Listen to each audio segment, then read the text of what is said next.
Hi, Norman Nomates here again. This is what we do when we don't have any mates. Right, I'm going to be changing a coil pack on a 2008 Toyota Yaris. We had the RAA guy this morning.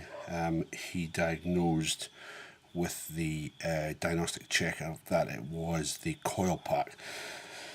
So I changed the plugs on Friday. Made no difference. Well, it made a bit of a difference, but it didn't cure my problem because the gaps were really quite big. I should have probably filmed that as well. But I've got a new coil pack, which this sits on top of the plug. So it's actually called an ignition coil, but it's I think the other name's a coil pack. So I'm going to try and do this in real time to diagnose it. If it is a problem, so I'm going to start the car, then I'm going to show you how you know it's one particular one, because he said it was number one, and through his diagnosis he didn't know what the firing, because obviously 1 and 4 and 2 and maybe 3 and 2 fire at the same time, whereas it was 1 and 3 and maybe 2 and 4, but he wasn't very sure what number one is. But I'm going to tell you how we'll find out it's number one. So I'm going to do this in real time. So I'm going to take this. I don't even have gloves on, so I'm going to do this in real time. So I'm going to start the car, we're going to diagnose it, we're going to change it all in one shot. Now I've diagnosed one and I've put the bolt back in, but I can show you what it is because it's not that one. Because I've already tested it, I'm going to do it again. Okay, here we are.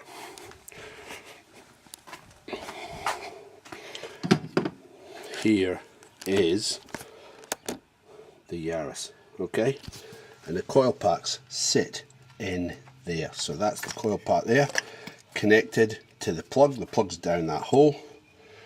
So 2, well, I'm assuming it's 1, 2, 3 and 4, but I'm really not so sure whether that's the case. So I've put the bolt back in this one, but I'm going to show you what happens. Right, we'll start the car, and this is the one that you've got to put your foot in the plug, no, foot in the clutch. Okay, so I'm out of gear. Okay, watch this. Okay, it's not running all that perfect. Like I say, I've tested this one, it's not that one. So listen to what happened. See? Significant change. Significant change. Right, I'm going to put this camera down and I'm going to do this in real time. So hopefully you can see what I'm all about, and hopefully you can see what I'm doing. Hopefully, then that camera's going to fall over.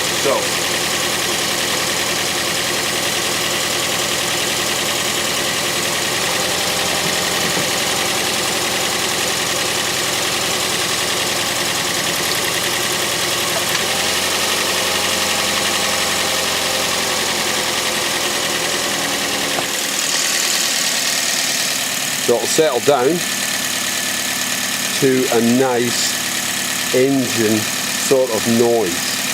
Okay, so all I've got to do now is put these bolts back in to hold this down from rattling around, and then put the cover on. So this is the new one.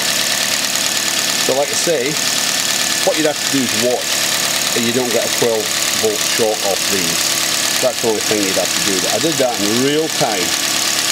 So it settled it down, and all I've got to do is bolt them down and torque them down. Right? So the exhaust, it sounds a lot easier in the exhaust now, because that was a lot of put, because now that's really settled down now. And it's ticking over just nicely. So this is a 2008 Toyota Yaris 1.3 litre with the coil pack that was faulty. Now I asked at the garage, these things don't muck up all that often. You know, they don't go faulty, and that's the old one. You know, but there was a significant difference of that the plug was not really fitting in here all that well. So that's it. So all I'm going to do now is bolt on the bolt these down. See how it's settled down, probably because the computer's now picking it up. See, I diagnosed this, I cleaned the air filter out and the mass airflow as well, because I thought it was not getting enough air, and that's probably choked. Okay, so that is the coil pack. Bye for now.